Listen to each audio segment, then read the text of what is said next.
blocking the crosswalk.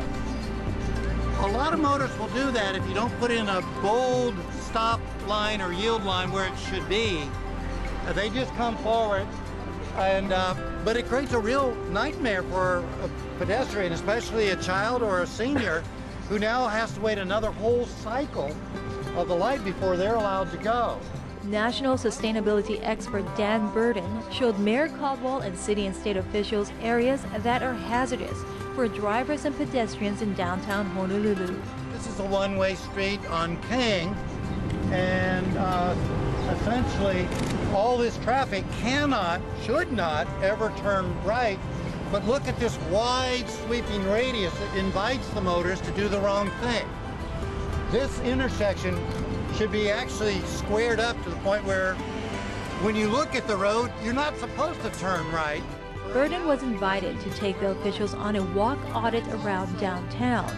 He's the director of the Washington State organization Walkable and Livable Communities Institute. By changing the built environment to be more focused on people, it relieves traffic congestion, reduces the cost of providing the services for building and maintaining our roads, and it can all be done as we resurface roads, as we make other incremental changes to our streets. We just naturally now think of including everyone's needs, and now the traffic flows better and people are healthier. The audit is part of the city's Complete Streets program, which requires city planners to consider walking, bicycling, and other modes of transportation in the planning, design, and construction of transportation projects. What we do when we have more travel lanes than we need is we move the parked cars out a full lane. That now becomes the parking space, and then this whole area becomes what we call a cycle track.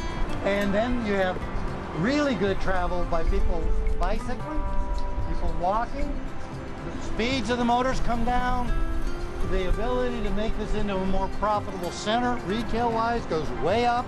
Caldwell says he welcomes any suggestions that will help make Honolulu streets safer for all.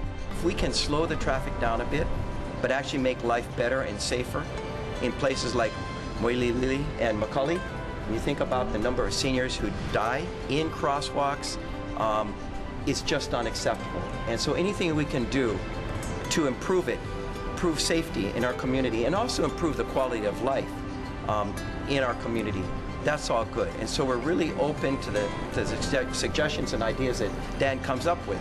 We need to have designs that take everybody into consideration, such as cyclists, pedestrians, so that the roads are safe for everybody to use.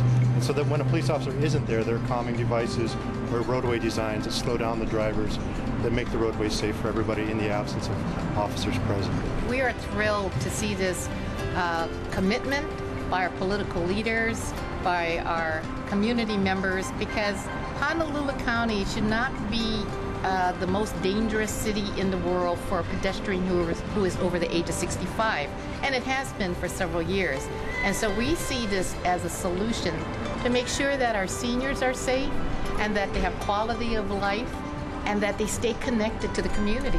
And so as we make it possible for seniors to traverse streets safely, then it also means that everyone will have a much better experience. There were several areas in downtown Burden says could be improved on, including driveways. It should be totally flat. There should be a broad color band here that shows you you're entering a different area. The motorist needs to see a color that they know they're interrupting the pedestrian flow.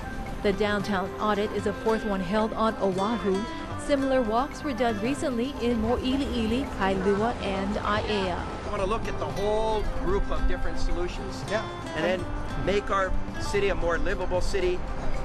Pretty darn livable right now, but we can make it even more livable. It is, and these things can only enhance the success of Honolulu as one of the greatest cities in the world. Yeah.